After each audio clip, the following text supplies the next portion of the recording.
અમારા માણેકપુરના વ્યક્તિઓ હતા. અમારા માણેકપુરની 3 ગાલની પહેલાં આગળ ઉઠી. પહેલું નામ ઝુલાભાઈ, મગનભાઈ ના બાબરભાઈ. અમારે માણેકપુરની 3 ગાલની રાજેન્દ્ર કુમાર હાટે 3 ગાલની અમારી માણેકપુરની ઉઠી. રેઠવડિયાની 11 ગાલની, આ રેઠવડિયા ગામની 11 બરડ ગાલની અને માણેકપુરની બરડ ગાલની 10.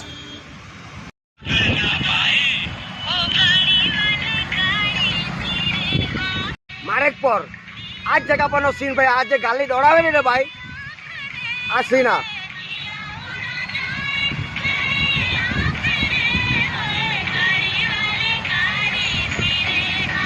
બસ મારે આપવાનું એવું હતું ભાઈ. એક 2 ભાઈએ કમેન્ટ કરેલી છે બહુ ખરાબ. એક ભાઈએ ગાન નથી આપેલી. તે ભાઈ એમ કે આ બધું તું પોટલા સોરવાનું, આ ઠોકમ ઠોકી વાળું બધું જૂઠું બોલવાનું બંધ કર. એ ભાઈ એવું કીધું છે કે એક ભાઈએ ગાળો આપેલી છે, બહુ ખરાબ ગાળો લખેલી છે કે આ જગ્યા ઉપર શૂટિંગ જ નહીં થયેલું.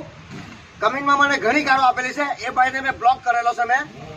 એટલે આને સબૂતને પ્રૂફ આપવા માટે મારે વિડીયો કરવો પડ્યો કે આ જગ્યા પર શૂટિંગ થયેલું કે નહીં થયેલું. તે અમારે આ રેઠવાના માણેકપુર વચ્ચે શૂટિંગ થયેલું. તમે માણેકપુર ચોકડી, અઢળપી ચોકડી પર આવીને તમે ચેક કરી શકે ભાઈ. આ વાત જૂઠી હોય તો આ તો તમે કમેન્ટમાં જરાક મારા માટે બહુ ખરાબ ગાળ લખીને ભાઈ. એટલે આ તમને પ્રૂફ આપવા પડ્યું મારે આ જગ્યા પરનું શૂટિંગ થયેલું કે નહીં થયેલું. તે આ તો બાપ દાદા વખતની વાત ભાઈ, 100 વર્ષ પહેલાની. તને બી નહીં ખબર હોય ભાઈ, મને બી નહીં ખબર, પણ આનો જૂના માણસો વાત કરે ને ભાઈ તો ખબર પડે. તમે પહેલા એટલી બધી ગાળ ન લખો, પહેલી તહેકીકાત કરો. માણેકપુર આવીને અઢળપી ચોકડી પર થોડીક તહેકીકાત કરો તમે કે આ વાત સાચી કે તમે ડાયરેક્ટ જ ઓપન બધી ગાળ લખીને ગમે તેમ ભાઈ સારું નહીં કહેવાય ભાઈ.